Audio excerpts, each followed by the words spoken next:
guess what? I've reached 10 subscribers. And so YouTube have sent me one of these. So anyway, I have decided to do 10 different ab exercises to celebrate my 10 subscribers.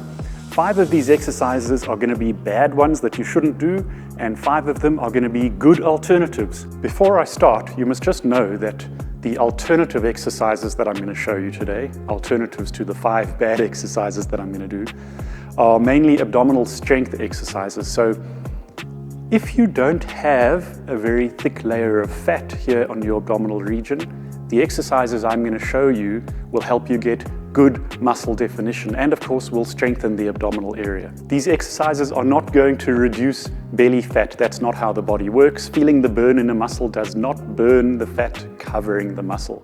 Bad exercise number 1. Anything involving lying on your bed and lifting, lying on your back and lifting your legs. I've done a whole video about this. This is a stability exercise because the gap between my ribs and my hips is not closing, therefore the abdominal muscle is not contracting, it is simply stabilizing the hip. And it's a bad stability exercise because it's not challenging my sense of balance. This exercise also puts a lot of strain on my spine in the lower position because it's forcing the spine into a hyperextended position and the hip flexor muscles are pulling very hard on the spine. So a great alternative is the ball crunch. I'm now closing the gap between my ribs and my hips. That means that the abdominal muscles are actually contracting and the resistance is good. Bad exercise number 2, this thing. I am lying on my back and lifting my legs, but look here, I'm lifting my hips as well. So there is a very small contraction here. Let's see if I can do this. Between the, I can't do it with one hand, between the hips and the ribs.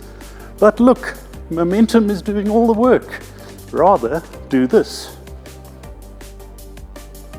Look, now all I've got is the contraction of the abdominal muscle, closing the gap between my ribs and my hips. And when this gets too easy, you can change it to the following. Do the same movement, but on an incline. There we go.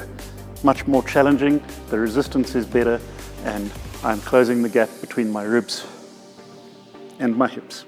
Terrible ab exercise number 3, heel touch. This is the absolute worst ab exercise I've ever seen. Why is it bad? Because I'm moving sideways. I'm not doing anything against gravity. The muscles that I'm using are the abdominal obliques here on the side. They are pulling my ribs closer to my hips, but I'm moving sideways. It's just too easy. To strengthen your sides, rather do something like this. I've got a full range of motion. I'm going to close the gap between my ribs and my hips.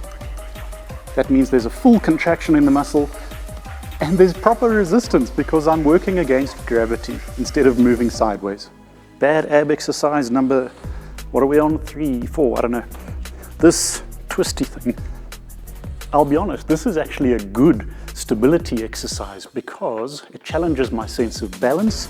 I have to stabilize in order to not fall over. But as a strength exercise, it's not great. Why? Well, first of all, if you do like 50, 100, a million of these, it's just too easy. Also, look here. I'm going to rotate to the right. For the first part of the movement, I'm going against gravity because I'm lifting the ball, but not for the second part of the movement. Gravity is helping me. That's the same as not getting a full range of motion. So let me show you something more effective. I'm going to be rotating once again to my right, and I'm fighting against gravity at the beginning of the movement. Then do this. I'm now starting in the center position and I'm rotating against gravity to the side position. In my example, I was rotating to the right, so starting in the center position and rotating to my right against gravity. The only reason I'm using the ball is because I find it more effective. You can, of course, do this on a flat surface. Bad ab exercise number 5. Can you guess what it's going to be? Yep. The plank. Doing a plank is going to make you good at doing a plank. It's going to increase your stability in this specific position and only this specific position. It's an easy stability exercise because it's not challenging my sense of balance. It's not an abdominal strength exercise because there's no movement, there's no contraction. You're not closing the gap between your ribs and your hips. Rather, do this. Put your feet on something unstable. Now my sense of balance is getting challenged, making it a more effective stability exercise. I can put my feet closer together to make it harder. I can put my hands closer together to make it harder, and vary your position. Start moving in. Hold here for a little bit, hold here for a bit, and there.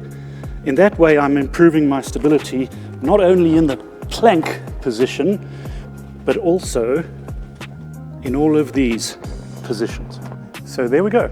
Try replacing these with these and you will feel the difference. Thank you so much to my 10 subscribers, or I think I've actually exceeded 10 subscribers, and thank you so much. So make sure you do the thumb thingy and the share and the subscribe. I think that's the important one.